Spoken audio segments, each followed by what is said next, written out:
In the grim darkness of the far future, there are horrors beyond counting. Weapons that have slumbered for millennia, warriors who have known no peace for longer than human civilizations have existed, and scavengers who will find them, no matter how deeply they're buried or how long they've waited in the dark. Today, we're exploring one of the most tragic and darkly comedic scenarios that can unfold in the Warhammer 40,000 universe. What happens when Orks discover a dreadnought that has been asleep for 15,000 years? To understand the full weight of this scenario, you need to comprehend just how ancient 15,000 years truly is in the context of the 40k universe. This isn't just old. This is a warrior who was already fighting when the Emperor still walked among men. This is a hero who might have stood on the palace walls during the Siege of Terror itself. 15,000 years ago, the Imperium was young, the Primarchs were still leading their legions, and the great betrayal of Horus was either just beginning or freshly concluded. The technologies of that era were more advanced, the knowledge more complete, and the warriors more legendary than anything the current age can produce. A dreadnought from that time would be a contemptor pattern, or perhaps even something older, rarer, more sophisticated than the blocky Castroferrum pattern walkers that have become standard in the 41st millennium. These machines were works of art as much as engines of war, incorporating atomantic shielding technologies that have since been lost to the ravages of time and the slow decay of human knowledge. They were larger, faster, deadlier than their modern counterparts, and the pilots sealed within such a machine would have memories of an age of legends, would have fought beside demigods, would have witnessed the birth of the Imperium's darkest hour. But 15,000 years is a long time to sleep. It's a long time to wait in the dark, suspended in amniotic fluids that have grown thick and sluggish with age, connected to systems that have degraded atom by atom across the endless centuries. The neural interfaces that link a dreadnought pilot to their mechanical shell are sophisticated beyond modern understanding, but they're not invulnerable to the passage of millennia. Connections fray, memories blur. The line between dream and reality becomes increasingly difficult to distinguish. Many dreadnoughts that have slumbered for even a few centuries wake confused, their grasp on time and place uncertain. After 15,000 years, the chances of the pilot maintaining any coherent sense of identity or purpose become vanishingly small. This is where our story truly begins. Not with a hero, but with what remains of one. Not with a guardian of humanity, but with a ghost trapped in a shell of adamantium and ceramite, waiting in darkness so complete that the concept of light has become a distant memory. And the ones who will find this ancient relic won't be reverent tech priests seeking to restore a sacred artifact. They won't be space marines on a quest to recover lost chapter relics. No, the discoverers will be the green-skinned scourge of the galaxy, the Orks, who view everything from a destroyed tank to a dormant war god with the same gleeful acquisitiveness. That's some proper good loot, that is. The nature of a dreadnought is simultaneously beautiful and horrifying, a perfect encapsulation of the Imperium's approach to warfare and sacrifice. When a space marine is mortally wounded, when his body has been so catastrophically damaged that even the incredible regenerative capabilities of Astartes' physiology cannot save him, his chapter faces a choice. They can grant him the peace of death, honoring his sacrifice with the recovery of his gene seed for the next generation. Or they can preserve him, entombing what remains of his shattered body within the armored sarcophagus of a dreadnought, allowing him to continue fighting for centuries or even millennia beyond his natural span. This is presented to the chapter and to the dying warrior as the highest honor. Your service need not end, they say. Your wisdom and experience are too valuable to lose, they claim. You will become a walking legend, a testament to the chapter's glory across the ages. And there's truth in these words. Dreadnoughts are revered as living relics, as connections to the chapter's history and traditions. They're deployed in the most critical battles, their presence inspiring younger battle brothers, and their firepower turning the tide of conflicts that would otherwise be lost. But there's another truth, one that's rarely spoken aloud in the halls of fortress monasteries. Being interred in a dreadnought is also a curse.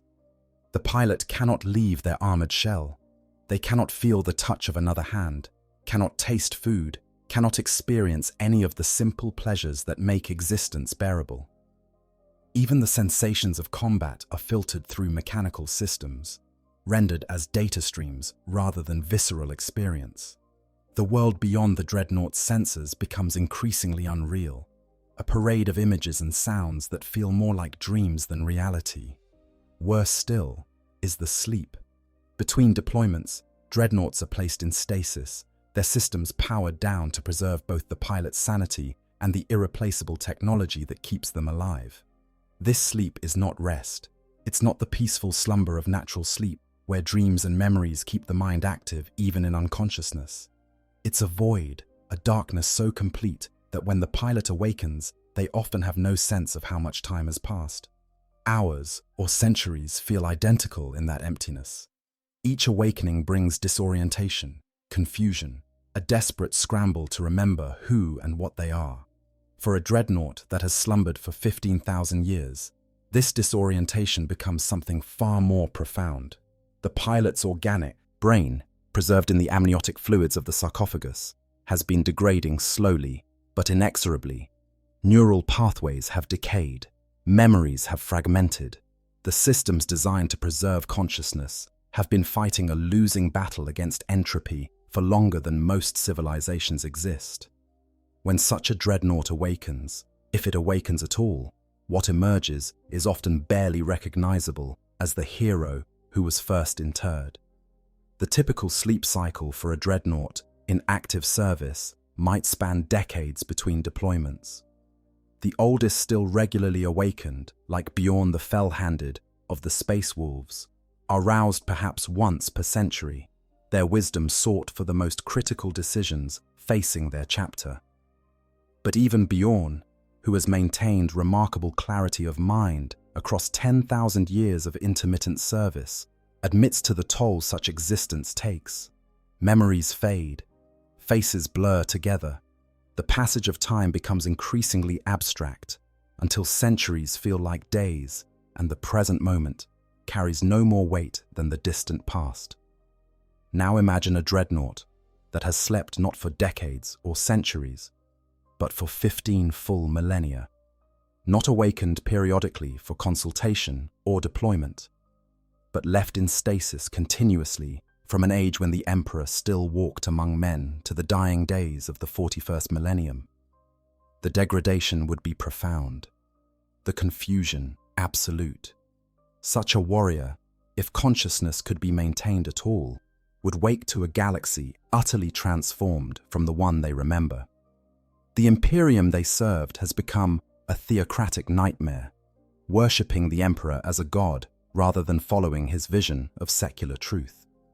The technologies they once wielded with casual familiarity are now revered as sacred mysteries, their operation surrounded by ritual and superstition rather than understanding. The enemies they fought have evolved, changed, or been replaced entirely. The very language has shifted, evolved, transformed into something that would sound strange to ears that last heard it spoken in the 31st millennium. Everything familiar has been stripped away, leaving only the core directive: fight the enemies of the Emperor. But how does a dreadnought end up sleeping for 15,000 years in the first place?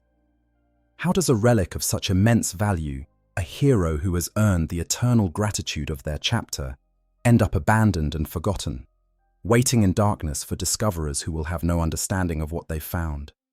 The answer lies in the countless ways that the galaxy can consume and forget even the mightiest warriors. Battlefields are chaotic places, and even the most disciplined forces can be overwhelmed by circumstance. Perhaps the chapter that once claimed this dreadnought was overrun in a desperate last stand, their fortress monastery shattered, their records lost, their survivors scattered across the stars. Perhaps they were corrupted, turning to chaos and being subsequently destroyed by loyalist forces who had no knowledge of the relics sealed in stasis vaults deep beneath the surface. Maybe the facility where the Dreadnought was stored was simply forgotten. Administrative errors compound over centuries, and after millennia, entire worlds can drop from imperial records. A fortress monastery buried by tectonic shifts or consumed by rising oceans might vanish from memory, its occupants assumed destroyed rather than merely lost. The bureaucratic machinery of the Imperium is vast beyond comprehension, and things fall through the cracks constantly. An ancient stasis vault, its power source still functioning through some miracle of archaeotech, could easily be overlooked in the endless shuffle of paperwork and priority assessments. Warp storms present another possibility. These tears in reality can engulf entire sectors, cutting them off from the rest of the galaxy for subjective centuries or even millennia. A chapter conducting operations in such a region might find themselves trapped, their fortress monastery sealed away behind barriers of unreality. When the storm finally clears, what emerges might be utterly changed, or nothing might emerge at all. The facility remains, perfectly preserved in its temporal bubble, while the galaxy beyond ages 15,000 years. Sometimes the loss is more deliberate. A facility might be deliberately sealed and abandoned in the face of an overwhelming threat.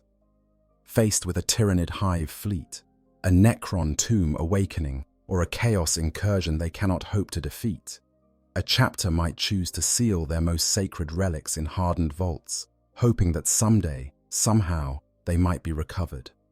They evacuate, they fight their last battle elsewhere, and the sealed vault remains, its location marked on maps that are subsequently lost when the chapter itself falls to some other threat decades or centuries later.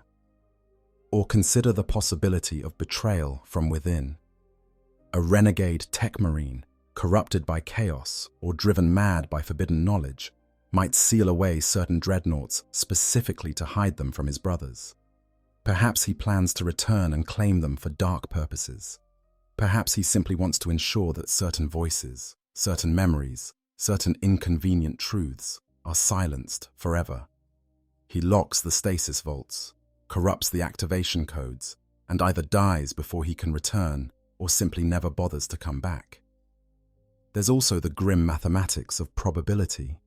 Across the galaxy, thousands of dreadnoughts sleep in stasis at any given time.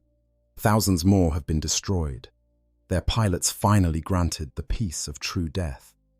But between those two states lies a murky zone of uncertainty.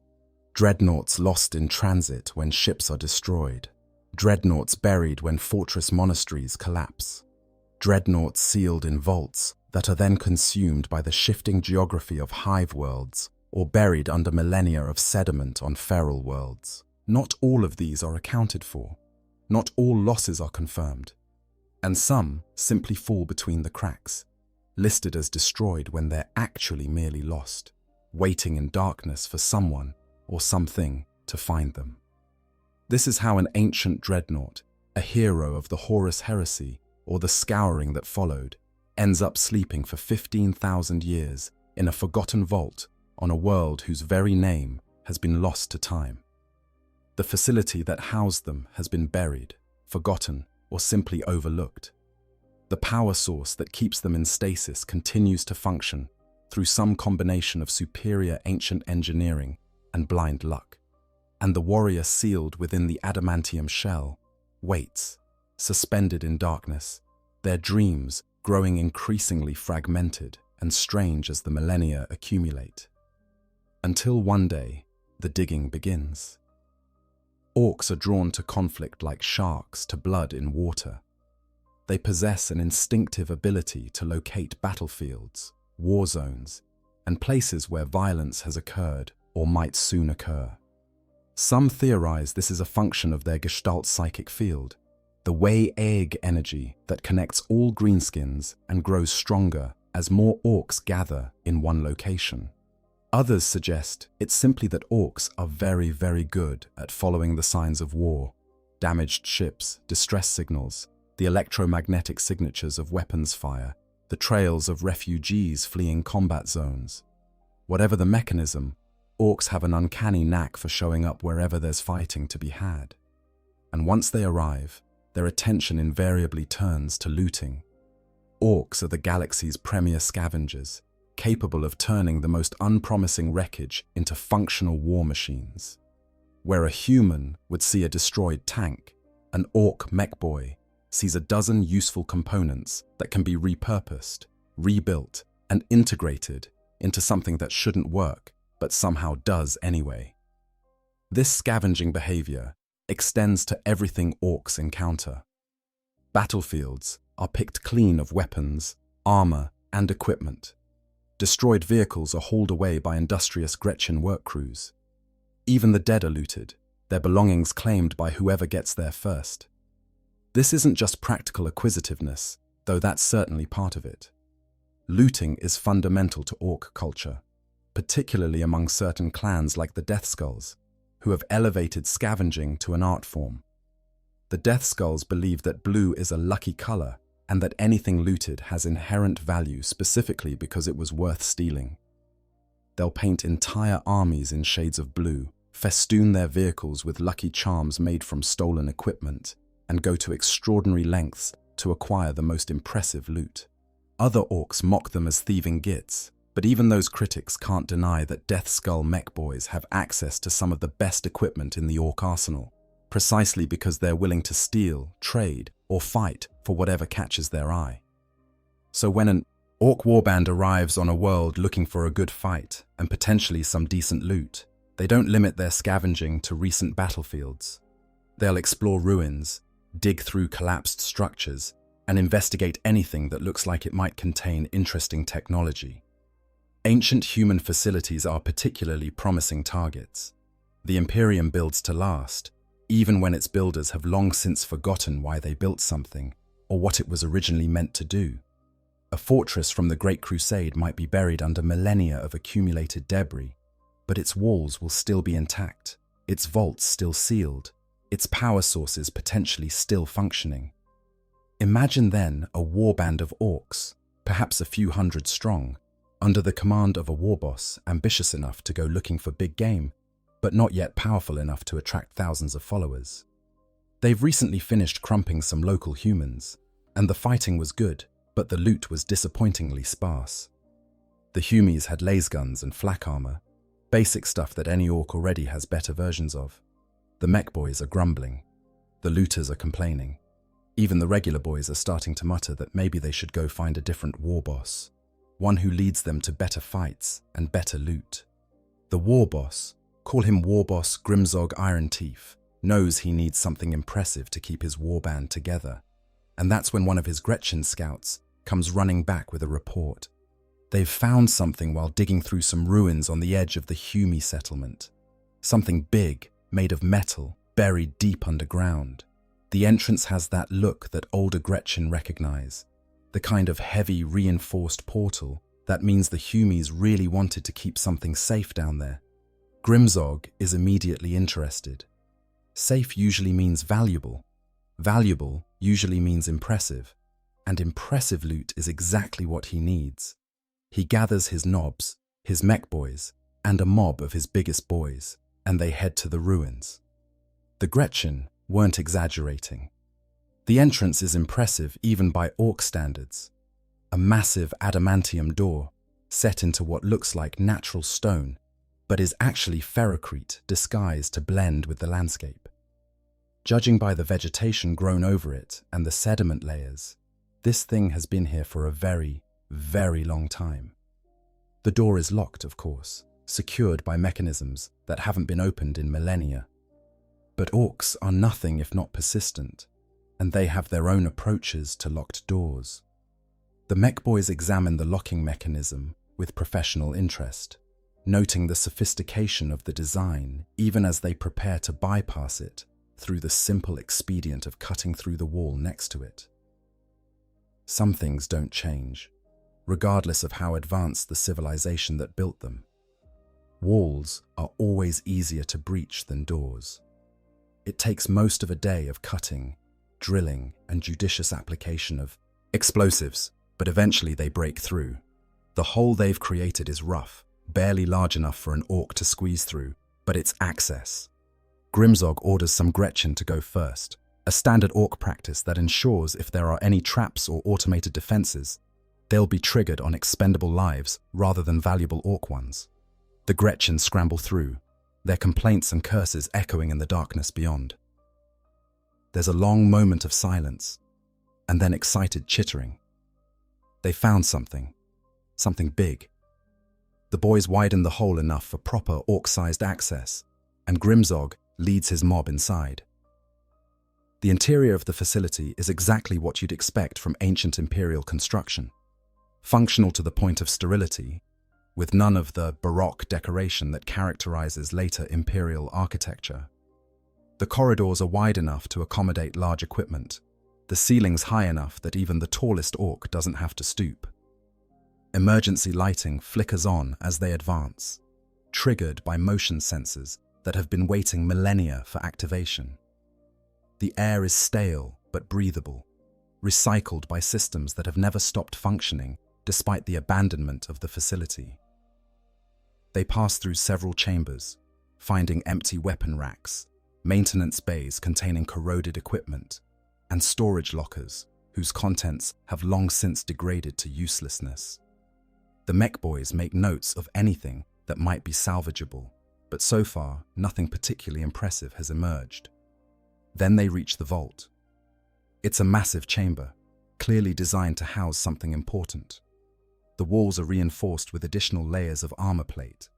Power conduits snake across the ceiling, converging on a central point where something massive rests in shadow. The lighting in this chamber has degraded more significantly than in the corridors, leaving the center shrouded in darkness. But even in the dim light, the orcs can see enough to know they've found something special. The shape is roughly humanoid but much larger than any orc, even larger than a mega-armored knob.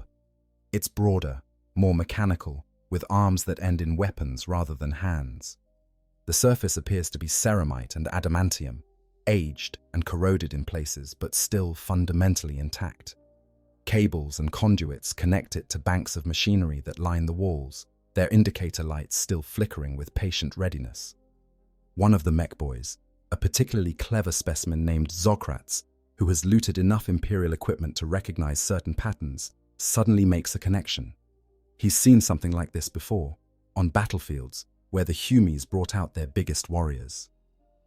The shape is different, older, but the basic configuration is unmistakable. This is a Dreadnought, an ancient Humie war machine that houses one of their warriors, kept alive long past any reasonable point, turned into a living weapon. Zograts shares his revelation with Grimzog, and the warboss's eyes light up with greedy excitement. A Dreadnought. He's seen these in action before, and they're proper impressive. Tough as a tank, hits like a killer can's bigger brother, and makes a satisfying crunch when you finally manage to crump one. But he's never seen one this old, this untouched. The Dreadnoughts he's encountered on battlefields are usually already damaged or get damaged very quickly once the fighting starts. This one looks almost pristine, just sitting here waiting for someone to claim it. The mech boys swarm over the dormant machine, their natural technological intuition kicking in as they examine the construction. It's sophisticated work, better than anything they've seen from modern Humies. The armor plates fit together with tolerances measured in microns. The weapons systems, though powered down, show signs of advanced design that makes Zograts whistle appreciatively through his tusks. This isn't just a Dreadnought. This is a Contemptor pattern, from an age when the Humies actually knew how to build things properly, instead of just chanting prayers and hoping stuff worked. The Orks spend hours examining their find, arguing about the best way to extract it from the facility. Some want to just disconnect all the cables and haul it out as is. Others insist they need to preserve the power systems, bring the whole setup back to their camp. The argument grows heated, with Knobs bellowing orders that contradict each other and Gretchen running around trying to follow multiple sets of instructions simultaneously. In the chaos, nobody notices when one of the Gretchen, a particularly stupid specimen named Snickgit, starts playing with the controls on one of the power distribution panels. He doesn't know what any of the buttons do, but they're shiny, and some of them light up when he pushes them. It's entertaining, like a game. He presses a sequence of buttons seemingly at random, and somewhere deep in the machinery, ancient protocols activate. The change is subtle at first. The hum of the power systems increases slightly in pitch. More lights begin to flicker on the surrounding machinery. Fluids that have been still for 15,000 years begin to circulate again. In the heart of the Dreadnought's sarcophagus, amniotic fluids warm to operational temperature. Neural interfaces that have been dormant since the age of legends begin their activation sequences, sending gentle pulses of stimulation to a brain that has known nothing but darkness for longer than most civilizations endure. Deep within that armored shell, something that was once human begins to wake. The awakening of a dreadnought is never gentle. Even under ideal conditions, with tech marines and chaplains standing by to guide the process, the transition from stasis to consciousness is traumatic. The pilot must reconnect with a body that isn't flesh, but metal, must relearn how to interpret sensory input that comes through optical sensors and auditory pickups rather than eyes and ears. For the first few moments, most pilots experience disorientation so profound it borders on panic. Then their training kicks in, their transhuman physiology stabilizes, and they remember what they are and what they're meant to do. But this awakening is far from ideal. The Dreadnought systems are coming online in the wrong sequence, triggered by random inputs from an Ork who has no understanding of what he's doing. Normally, there would be diagnostics, system checks, gradual warm-up periods to ensure everything functions correctly. Instead, everything is happening too fast, components activating before they're fully ready, creating a cascade of minor malfunctions that compound into major problems. And the pilot himself is in no condition to compensate. 15,000 years is an incomprehensibly long sleep. The human mind, even one modified and enhanced by the process that creates a space marine, is not designed to bridge such spans of unconsciousness. Memories don't just fade across such timeframes. They fragment completely, breaking into shards that no longer connect to form coherent narratives. The warrior who begins to wake in that ancient Contemptor dreadnought has no clear sense of who he is. He remembers battle, violence, service to the Emperor, but the specifics are gone, dissolved into a blur of disconnected images. He remembers brothers in arms, but their faces are indistinct smears rather than clear features. He remembers his chapter, but the name refuses to come to mind, slipping away like water through grasping fingers. What he does remember, with terrible clarity, is duty, even when everything else has been stripped away by time and neural degradation. The core programming of a space marine remains. He is a weapon of the Emperor. He exists to fight the enemies of mankind, and as consciousness returns, as his armored body begins to respond to his will for the first time in 15 millennia, that directive is all he has to cling to.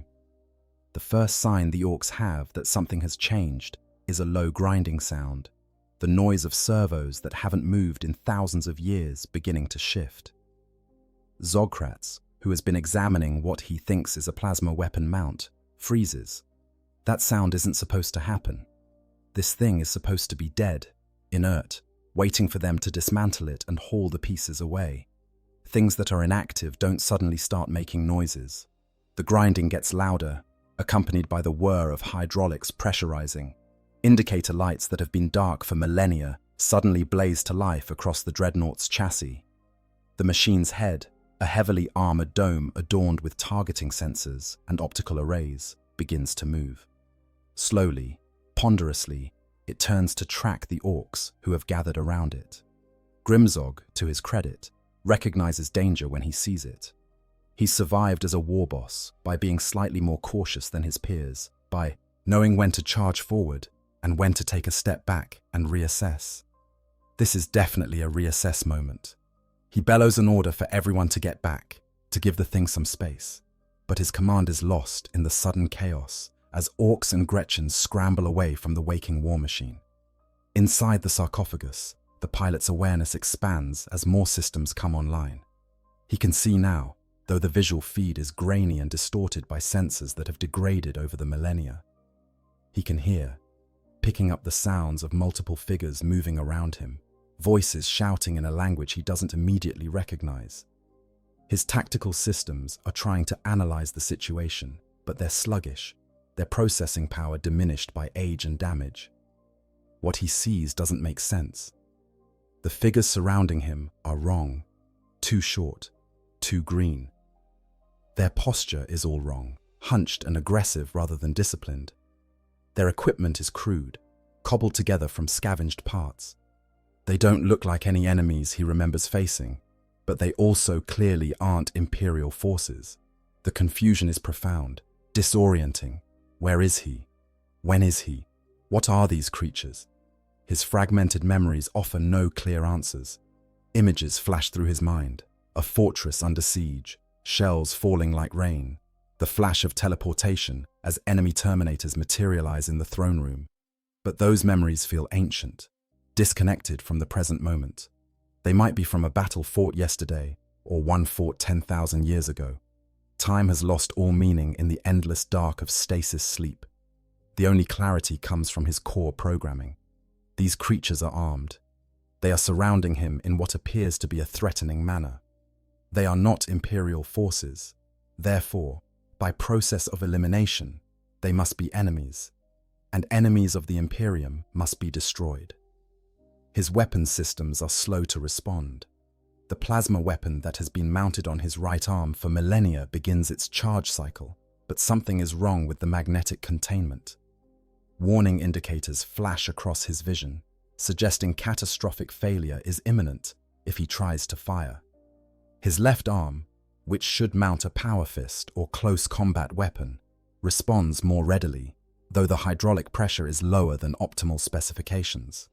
He tries to access his Vox systems, to call for support from his brothers, to request orders from his commanding officers. But the Vox is dead, or perhaps the frequencies he remembers no longer exist. The silence where he expects to hear battle commands and tactical updates is profound, disorienting. He is alone. After 15,000 years of dreams where he was always surrounded by brothers in arms, he is utterly, completely alone. The Orks, meanwhile, have arranged themselves into a rough defensive formation. They don't know what's about to happen, but they know from experience that when something big and mechanical starts waking up, it usually means a fight is coming. The boys ready their shooters and choppers. The knobs rev their power claws in anticipation. Grimzog considers his options and decides that retreat is probably the smart play here, but he's not going to give the order until he's absolutely sure it's necessary. Running away before you know you need to is bad for your reputation. The Dreadnought's first movement is not aggressive. It simply shifts weight, testing its locomotive systems after millennia of immobility. One massive foot rises, servos grinding, and plants itself a meter to the left of where it was. The motion is clumsy, uncertain, like a newborn learning to walk. The pilot is having difficulty coordinating his new body's movements, his mental commands not quite translating into the physical responses he expects. But that single step is enough to break the tense standoff. One of the younger Orks, more enthusiastic than wise, sees the movement and interprets it as the beginning of an attack. He raises his shooter and fires, putting a burst of large caliber rounds into the Dreadnought's armor plating. The bullets ricochet off harmlessly, leaving nothing more than superficial scratches on ceramite that has weathered far worse over the millennia. The pilot registers the impact. Hostile fire, confirmed enemies, the final piece of clarity he needed. His targeting systems, ancient and degraded, but still functional at their core, lock onto the source of the gunfire. His weapon's arm moves with sudden, shocking speed, the plasma weapon finally achieving firing parameters despite the warning indicators that continue to flash insistently.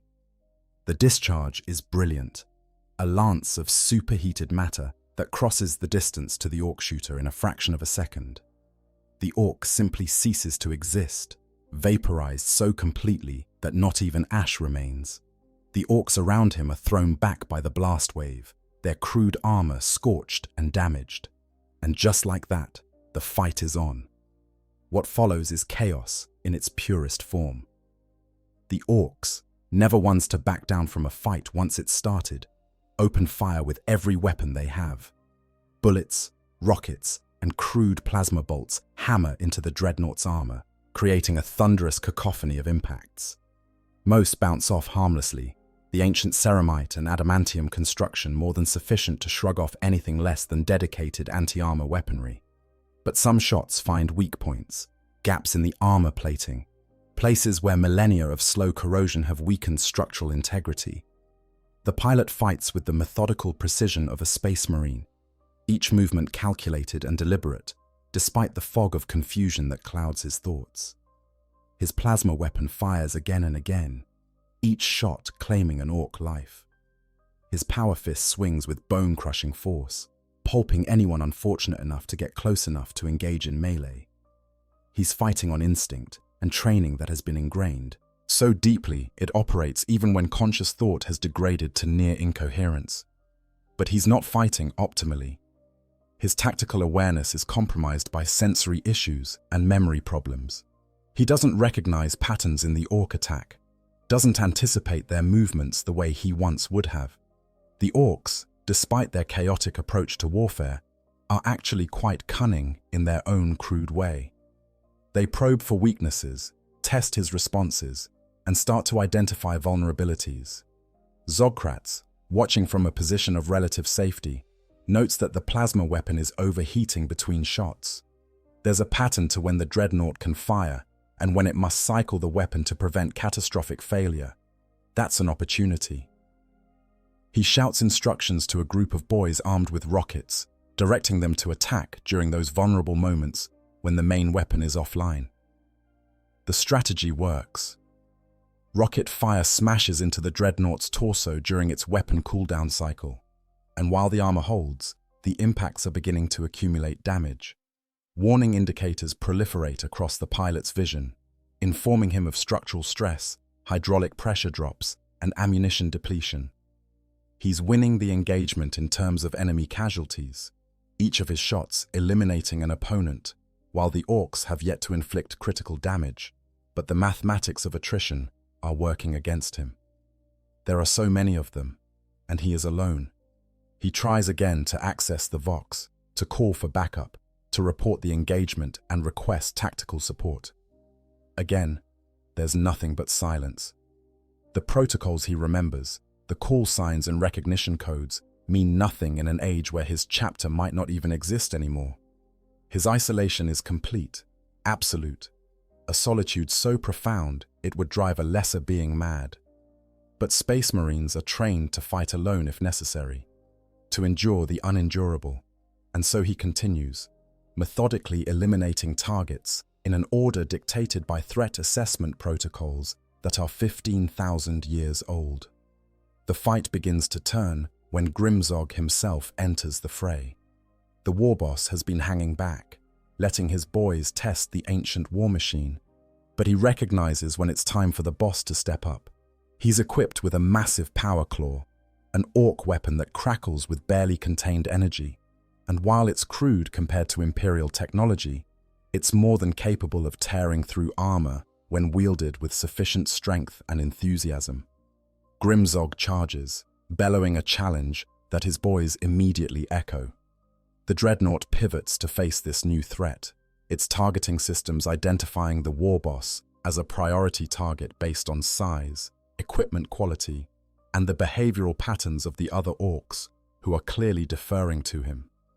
The plasma weapon swings into line, charging for another shot, but Grimzog is no fool. He's survived dozens of battles by being faster and meaner than his opponents expect. As the weapon begins to fire, he throws himself into a roll that would be impressive for a creature half his size, and the plasma bolt passes over his head, close enough to singe the crude banner attached to his back. Then he's up and moving again, closing the distance before the Dreadnought can reorient. The power claw connects with the Dreadnought's leg joint, and for the first time, the The pilot feels genuine damage. The armor there is thinner than the torso plating, designed for mobility rather than pure protection. And the Ork weapon's energy field disrupts the molecular bonds holding the metal together. Hydraulic fluid begins to leak, pressure dropping as the damaged leg struggles to support the Dreadnought's weight. The pilot's response is immediate and violent. His power fist swings down at the warboss, with enough force to pulverize a tank. But Grimzog isn't there anymore. He's already moving, dancing around the clumsy strike with the kind of agility that shouldn't be possible for something his size. The power fist impacts the floor instead, leaving a crater in the ancient ferrocrete and sending cracks radiating outward. What follows is a brutal close-quarters exchange that showcases both the incredible durability of space marine technology and the raw cunning of Ork warfare. Grimzog attacks the Dreadnought's weak points with the precision of someone who has fought these machines before, targeting joints, sensor clusters, and vulnerable mechanical components.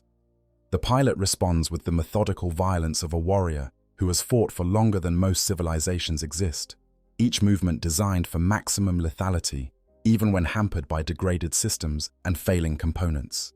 The other Orks, emboldened by their boss's success, swarm forward. They clamber onto the Dreadnought's legs, hack at its arms with choppers, and fire point blank into anything that looks vulnerable. It becomes less a battle and more a dismantling. The Orks treating the ancient war machine like a particularly stubborn piece of salvage that needs to be taken apart by force. The pilot fights with increasing desperation. His tactical awareness is fragmenting further under the stress of combat and the accumulation of damage to his mechanical body. He can't understand why his brothers haven't responded to the engagement, why no support has arrived, why he is alone against these strange enemies in this unfamiliar place.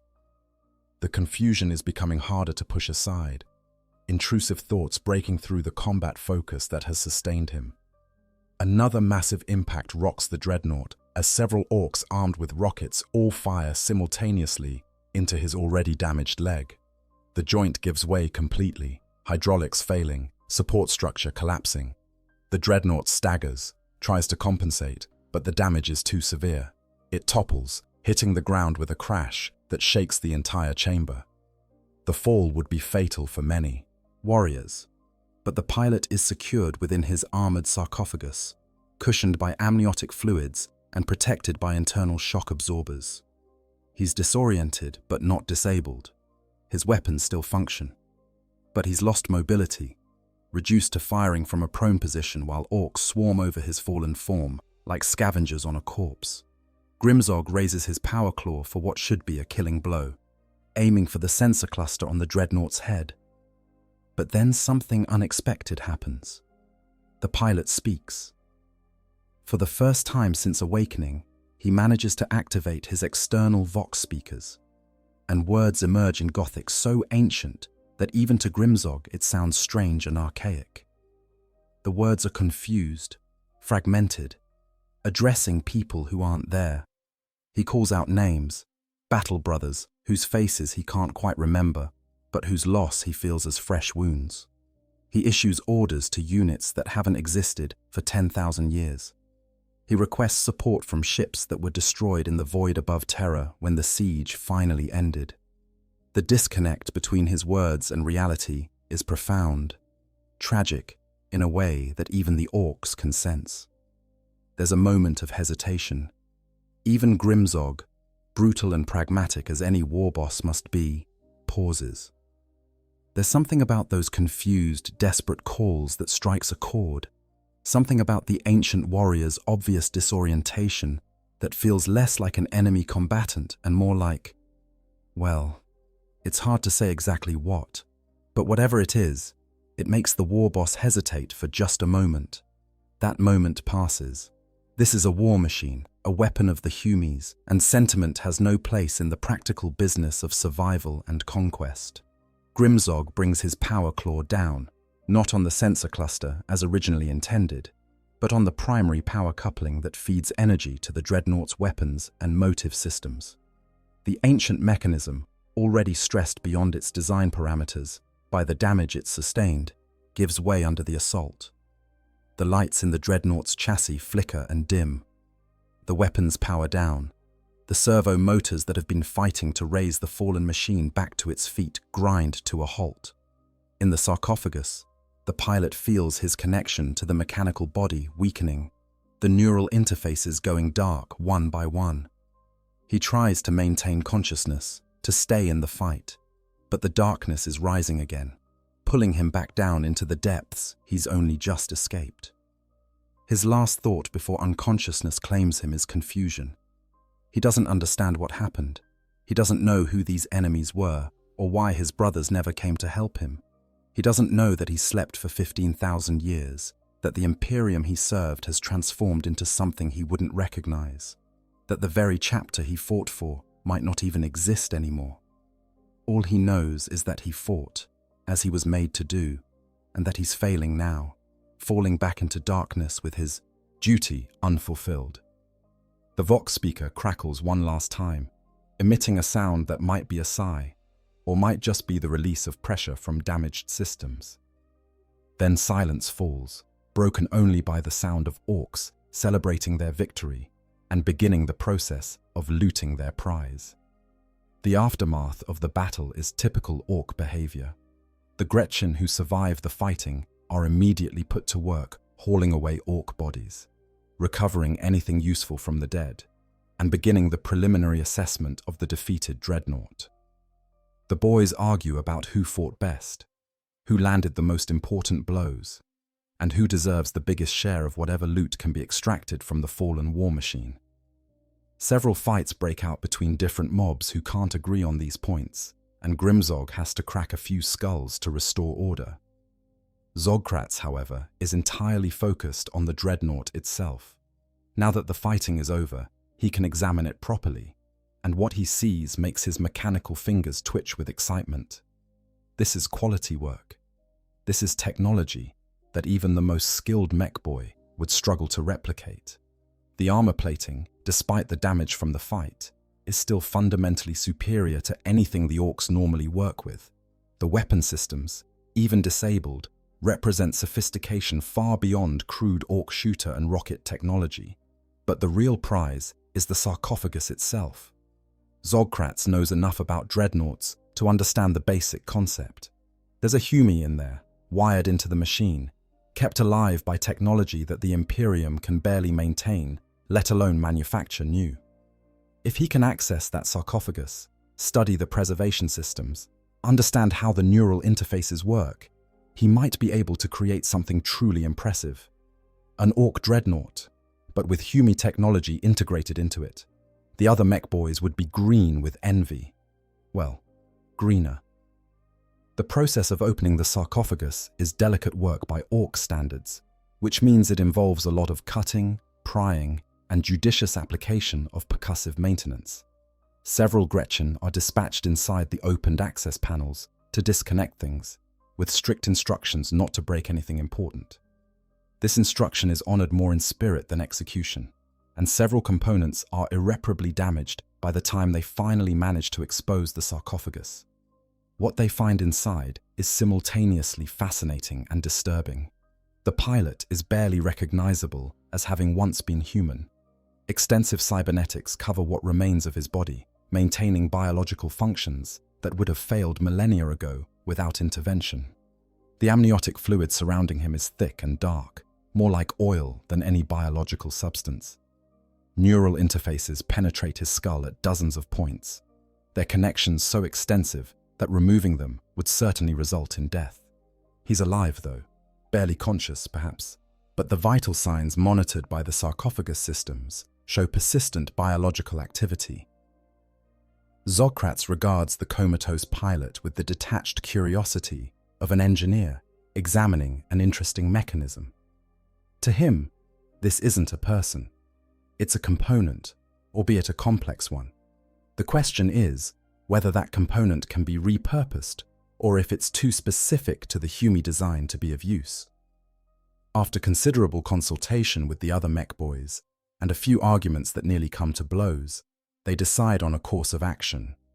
The sarcophagus and its occupant will be removed from the dreadnought chassis, and transported back to their main camp. The chassis itself will be stripped of anything useful: the weapons, the armor plating, the power systems, anything that can be integrated into Ork technology. It's too damaged to repair as a functional unit, at least not without resources the warband doesn't have access to, but its components are valuable. As for the pilot, well, there are options. Some mech boys think they could wire him into an Ork-def Dread, use the Humi as a pilot for an Ork machine. It would be funny, in a way, and it might actually work if the neural interface protocols could be adapted. Others think he'd make a good test subject for experimental cybernetics. You can learn a lot about how biological systems interact with mechanical ones by taking apart something as extensively modified as a Dreadnought pilot. Grimzog, listening to these proposals, has other ideas. He's thinking about the propaganda value of having a captured space marine, even one who's more machine than man. It's a trophy, proof of his warband's prowess. Other Orks would come from across the sector just to see it, to hear the story of how Grimzog Ironteeth and his boys defeated and captured an ancient Humi war machine. That kind of reputation attracts followers, and followers mean more Orks for the Waj. The decision is made to keep the pilot alive, at least for now. They rig up a crude power supply to maintain the sarcophagus systems, hauling the whole assembly onto a looted Imperial truck for transport. The Dreadnought chassis is systematically dismantled, each component catalogued by Gretchen scribes who can barely write but do their best to keep track of what goes where. By the time they're done, there's almost nothing left in the vault except scattered debris and the marks of recent violence. The warband departs the facility, their loot train considerably heavier than when they arrived. Behind them, the ancient vault falls silent again, its emergency lighting gradually dimming as power reserves deplete. The place that was once a sacred repository for a chapter's honored dead returns to darkness, empty now except for memories encoded in dust and shadows. Back at the Ork camp, work begins immediately on sorting and distributing the loot. The weapon systems are claimed by various mech boys who immediately start arguing about whose design they'll be integrated into. The armor plating is cut into smaller sections and welded onto trucks, battle wagons, and even individual Ork armor. Nothing goes to waste in Ork culture. Everything is repurposed, rebuilt, made Orky. The sarcophagus and its occupant are installed in Zogkratz's workshop, a ramshackle building constructed from salvaged shipping containers and scrap metal. Here, surrounded by half-completed projects and piles of looted components, the mech boy begins his examination of the ancient technology. He's fascinated by the neural interface design, by the sophistication of the life support systems, by the sheer durability of construction that has kept this Humi alive for longer than Ork oral tradition extends. Inside the sarcophagus, the pilot drifts in and out of consciousness. His dreams are confused things, mixing memories from 15,000 years ago with the recent battle, creating impossible scenarios where he fights Orks alongside battle brothers from the Horus heresy who somehow know tactics that won't be developed for millennia. Time has lost all meaning. He doesn't know if he's been asleep for hours or centuries. He doesn't know where he is or what's happened to him. Sometimes he hears voices speaking in that harsh, guttural language he doesn't understand. Sometimes he feels vibrations as the Orks work on the machinery surrounding him. Sometimes the neural interfaces spike with activity as Zogkratz tests different systems, trying to understand how they function. Each spike brings a moment of clarity, a brief connection to the external world, before he slides back into dreams. Over the following weeks, Zogkratz makes progress in understanding the Dreadnought technology. He can't replicate it. The sophistication is beyond even his considerable skill, but he can adapt it. He begins incorporating ideas from the Humi design into his own projects. A Def Dread gets an upgraded neural interface copied from the Dreadnought schematics, allowing its pilot more precise control. A Kilocan receives modified armor plating using techniques observed in the ancient ceramite construction. The knowledge spreads through the mechboy community, each innovation spawning further adaptations. As for the pilot himself, he remains in his sarcophagus, maintained by systems that continue to function despite their Ork surroundings. Grimzog occasionally brings other war bosses to see his trophy, boasting about the defeat of the ancient Humi war machine. The pilot, when partially conscious, sometimes hears these visits, the rough voices speaking in incomprehensible tones, and wonders if perhaps he's gone mad, if the confusion and disorientation he feels are symptoms of some injury that has damaged his mind beyond repair. He doesn't know that his chapter has been dead for 12,000 years, destroyed in a campaign whose details have been lost to time. He doesn't know that the fortress monastery where he was interred was abandoned after a disaster that consumed the entire chapter leadership. He doesn't know that he's the last survivor of a proud lineage, the final ember of a fire that burned bright in the Emperor's service and then guttered out in the endless conflicts that followed the Horus heresy. All he knows is darkness, confusion, and the terrible certainty that he has somehow failed in his duty. That thought, more than any physical pain, torments him in his half-conscious state. A Space Marine's purpose is to serve, to fight, to defend humanity against its enemies. And he, somehow, has failed to do so. The details of that failure elude him, lost in the fog of damaged memories and degraded neural connections, but the certainty of it remains. In his more lucid moments, he tries to remember his name. It feels important, somehow, like if he could just recall his name, everything else would make sense. But it slips away, dissolving like smoke whenever he reaches for it. He knows he had one. All Space Marines have names, identities that persist even after they're interred in dreadnoughts. But his has been lost somewhere in the 15,000 years of sleep, eroded by time until nothing remains but the faintest sense that it once existed. Weeks stretch into months. The Ork warband moves from battle to battle, their reputation growing as word spreads of their victories. More Orks join, drawn by the promise of good fights and better loot. Grimzog's Wag begins to take shape, a gathering storm of green violence that will eventually consume entire sectors. The looted dreadnought technology plays a small but significant role in this success, making the warband's mech boys the envy of other clans. But eventually, like all things in the galaxy, the story must move toward its conclusion. During a particularly fierce battle against an Imperial Guard regiment, a stray artillery shell impacts near Zogkratz's workshop. The building, never particularly well constructed to begin with, collapses in a shower of scrap metal and broken machinery. The mech boy survives, protected by his custom mega armor, but much of his equipment is destroyed or damaged beyond repair, including the sarcophagus. The power supply is severed in the collapse.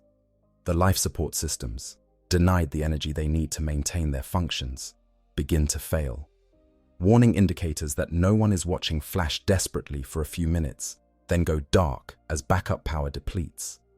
The amniotic fluids that have preserved the pilot for 15 millennia begin to cool, their carefully maintained chemical balance disrupted by system failures.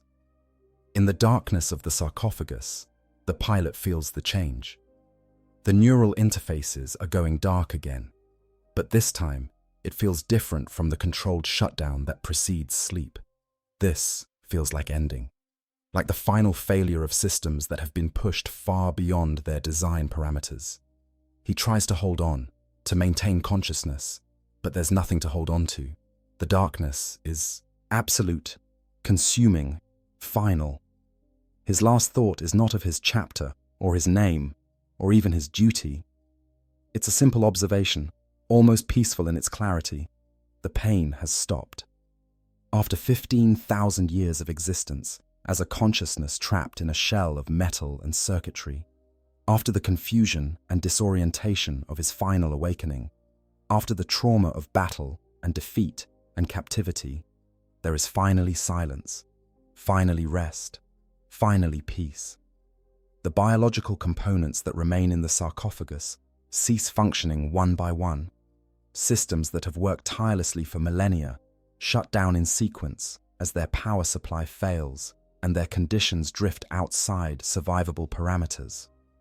Within hours, what was once a space marine, a hero of the Imperium, a warrior who fought alongside legends, is finally, truly dead. Zogkratz discovers the failure the next day, when he digs through the rubble to salvage what he can from his workshop. The sarcophagus is damaged beyond repair, its occupant clearly deceased. The mech boy is disappointed.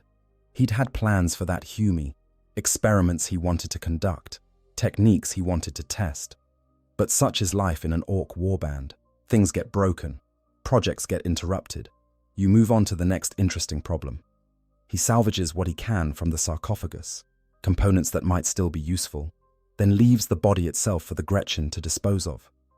They haul it to the camp's waste pit, where it's unceremoniously dumped, along with broken weapons, expended ammunition, and Ork dead, who weren't important enough to merit any sort of funeral. Within weeks, it's buried under layers of additional refuse, lost and forgotten. And so ends the story of a hero whose name has been forgotten by history. He fought in the greatest conflicts of his age, earned the honor of preservation in a Dreadnought, and then slept for 15,000 years, only to awaken confused and alone in a galaxy that had moved on without him. His final battle was against enemies he didn't understand, in defense of nothing in particular, for a cause that no longer existed. He died not on the battlefield in glorious combat, but in a scrap heap, his body discarded as worthless by the very creatures who defeated him. It's a quintessentially 40k ending, tragic, pointless, forgotten. But it's also somehow fitting. This is what the universe does to heroes. It grinds them down, wears them away, until nothing remains but dust and memories, that eventually even those fade. The galaxy is too vast, the conflicts too numerous, the time frames too incomprehensible for individual lives to matter in any lasting way. Stars burn out, civilizations rise and fall, and warriors, no matter how mighty, eventually return to the dust from which they came. From an Imperium perspective, this story represents one of their worst nightmares. Somewhere in the vastness of the galaxy, there are probably dozens or even hundreds of similar scenarios playing out. Ancient dreadnoughts, lost and forgotten, waiting in stasis for awakenings that may never come, or that come in circumstances far removed from anything they were prepared for. Each one represents not just a lost relic, but a lost hero, a warrior whose sacrifice and service has been rendered meaningless by the simple fact that no one remembers they exist. The Imperium maintains vast archives, detailed records of every chapter, every battle brother, every piece of equipment. But those records are imperfect, corrupted by time, by administrative incompetence, by deliberate falsification, and by the sheer scale of the bureaucracy required to manage a galactic empire. Things slip through the cracks. Dreadnoughts are listed as destroyed when they're actually lost. Chapters are recorded as extinct when remnants survive in isolated pockets. Entire fortress monasteries vanish from record, either deliberately struck from history or simply forgotten in the shuffle of millennia. And so warriors sleep on, waiting for awakenings that may never come, for brothers who will never return, for battles they'll never fight. Some will sleep until their power sources finally fail and they die quietly in the dark. Others will be discovered by archaeologists, scavengers, or enemies, and face fates ranging from reverent preservation to utilitarian dismantling. A very few might actually be found by Imperial forces and returned to service, but even those are likely to be so confused and disoriented by their extended sleep that they're barely functional. The discovery by Orks specifically adds an element of dark comedy to the tragedy. Orks don't care about the significance of what they find. They don't understand the historical value of a Contemptor pattern dreadnought from the Horus heresy era. They don't appreciate the craftsmanship that went into its construction or the heroism of the warrior sealed within. They just see a big, tough war machine that they can loot for parts. It's utilitarian, practical, and completely indifferent to human notions of reverence or respect. But in a strange way, the Orks might actually give the ancient warrior a better ending than he would get in many other scenarios. They fought him, tested him in combat, and found him worthy enough to loot. In Ork culture, that's actually a form of respect. They don't loot things they don't think are valuable. And by incorporating elements of his technology into their own war machines, they're ensuring that, in some small way, his legacy continues. Not in the way his chapter would have wanted, certainly, but its continuation nonetheless. There's also something to be said about the Wargate field's interaction with technology. Ork devices work partially because Orks believe they should work. Their collective psychic field making the improbable function through sheer faith that it will. When Ork mech boys incorporate looted Dreadnought technology into their creations, that technology becomes part of the Wag field's sphere of influence. It might actually work better in Ork hands than it would if recovered by the Imperium, where faith in the machine god and endless rituals can't compensate for lost knowledge and degraded maintenance capabilities. So perhaps the ancient Dreadnought's technology serves the cause of war more effectively as components in Ork war machines than it would gathering dust in some Mechanicus vault, studied endlessly but never deployed because it's too valuable to risk in actual combat. The irony would probably amuse the Orks if they were capable of understanding it. They're better at using Humi tech than the Humis themselves. What a joke. From a broader narrative perspective, scenarios like this highlight one of Warhammer 40,000's core themes: the ultimate futility of individual heroism in the face of cosmic-scale conflicts. The pilot did everything right. He served loyally, fought bravely, accepted the honor of Dreadnought interment, even though it meant sacrificing any chance at a normal life. And it meant nothing. History forgot him. His chapter died. His sacrifice was rendered meaningless by the simple passage of time. But maybe meaninglessness is the point. Maybe the real heroism isn't in grand gestures or legendary deeds, but in continuing to serve even when you know your service will ultimately be forgotten. The pilot fought to defend the Imperium, not because he would be remembered, but because it was his duty. When he awakened after 15,000 years, confused and disoriented, he still fought. Not because he understood what was happening or had any hope of victory, but because that's what he was made to do. In a grim way, that's admirable. Pointless, certainly. Tragic, absolutely. But admirable, nonetheless. And there's comfort, however cold, in the knowledge that his final moments included what he was created for: combat. He got to fight one last time, got to fulfill his purpose one final time, before the darkness claimed him for good. Many Dreadnought pilots spend centuries dreading their next awakening, fearing the confusion and disorientation, the loss of time and memory. But our pilot got to go out in battle, doing what Space Marines are meant to do. Given the alternatives, it could have been worse. Consider what might have happened if the facility was never discovered. He would have slept on indefinitely, his stasis systems eventually failing after another 1,000 years, or 10,000, or 100,000. He would die in the dark without ever knowing what happened, without any final fight, without any closure at all. Just a slow degradation of systems until consciousness faded to nothing. Or imagine if he'd been found by Dark Mechanicus forces, who might have subjected him to experiments that would make death seem like mercy, or by Chaos cultists who would corrupt his sacred form for their blasphemous purposes. No, being found by Orks, fought, defeated, and eventually dying when his life support failed. That's actually one of the better outcomes available. It's not good. It's not the glorious death in service to the Emperor that he might have hoped for. But it's combat, and for a Space Marine, combat is purpose. Combat is meaning. Even if the enemy is strange and the cause unclear, the act of fighting itself has value. This brings us to perhaps the most important question. What can we learn from this scenario?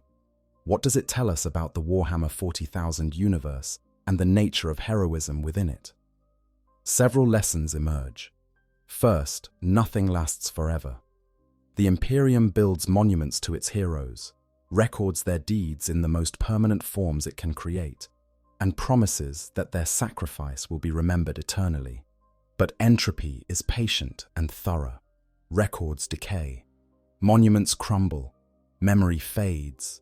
Even a warrior preserved in a dreadnought, granted a form of immortality through technology, eventually succumbs to time's relentless advance. The universe doesn't care about your heroism or your sacrifice. It will grind you to dust regardless.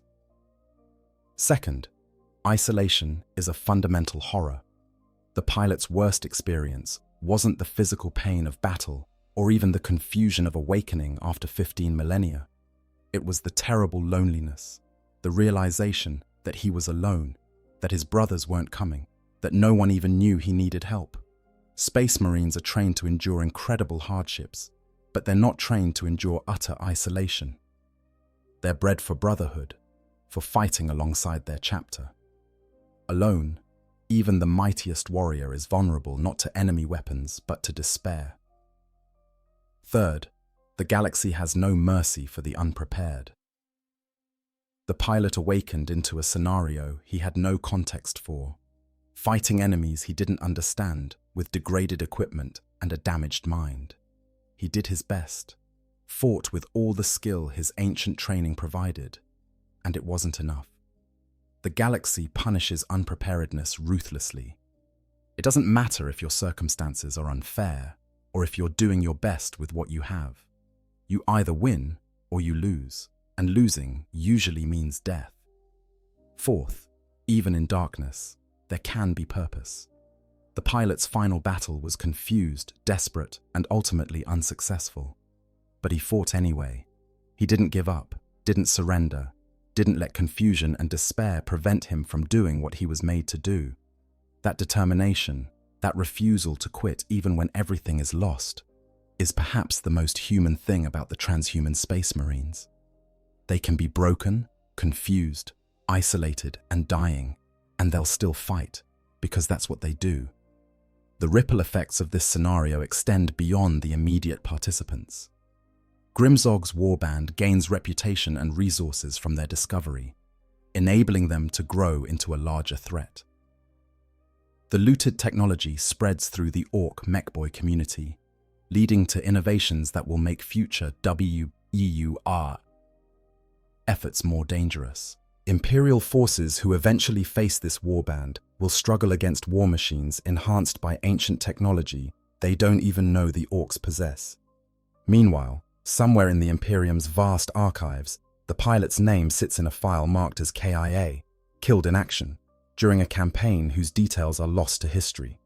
His chapter is listed as extinct, its fortress monastery abandoned, its gene seed stocks depleted or destroyed. No one knows that one of their number survived for 15,000 years in stasis. No one knows about his final battle or his lonely death. He's just another entry in endless lists of the fallen. One more name among billions who have died in service to the Emperor. But perhaps his story matters anyway. Not because it changes anything or because anyone will ever know what happened. It matters because it happened. Because he was real. His struggle was real, and his death was real. In a universe that deals in such vast scales that individual lives seem meaningless, there's a kind of defiant significance in acknowledging that every loss, every death, every tragedy represents an actual person whose experiences were valid regardless of whether anyone remembers them. This is, ultimately, what makes Warhammer 40,000's grimdark setting work as storytelling. It's not just that bad things happen. Bad things happen in lots of fictional settings. What makes 40k distinctive is the scale and inevitability of those bad things, combined with the determination of characters to keep fighting anyway. The universe is hostile, uncaring, and vast beyond comprehension. Heroes will be forgotten, sacrifices will be rendered meaningless, and entropy will eventually claim everything. But people fight anyway. They serve anyway. They sacrifice anyway, not because they believe it will ultimately matter, but because it's what they've chosen to do.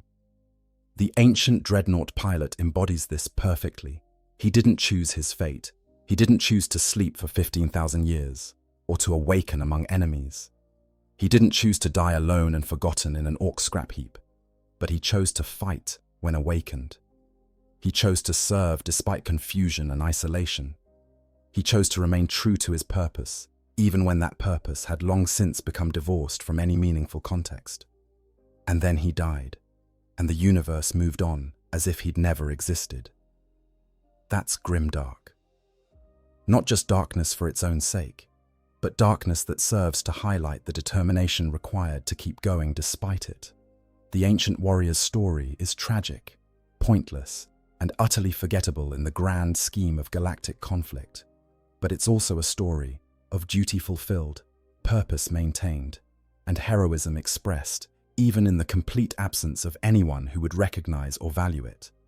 He fought because that's what Space Marines do. He died because that's what eventually happens to everyone. And somewhere in the Ork camp, components taken from his Dreadnought help power war machines that will kill Imperial soldiers in battles yet to come. The cycle continues. War begets technology, begets more war. Death feeds into life, feeds into more death. The ancient sleeps and awakens and fights and falls, and new ancients are created to sleep and await their own eventual awakenings. Nothing changes. Everything changes. Time grinds forward, carrying everyone with it, indifferent to their struggles and sacrifices and suffering. And that's Warhammer 40,000 in a nutshell. A universe where heroism exists but doesn't matter, where sacrifice is honored but forgotten, where the greatest warriors can sleep for 15,000 years only to die alone and unmourned in the wreckage of a civilization that has long since moved beyond them. It's not a happy story. It's not meant to be. But it's a true story, in the way that fiction can be true. It tells us something about persistence in the face of futility, about duty maintained despite confusion, about the small defiances that individuals can muster against the vast, uncaring machinery of existence. So, if you've enjoyed this exploration of what happens when orcs discover an ancient dreadnought, please consider liking this video and subscribing to the channel. And remember, in the grim darkness of the far future, there is only war, and sometimes the greatest tragedies are the ones no one ever hears about. Thank you for watching.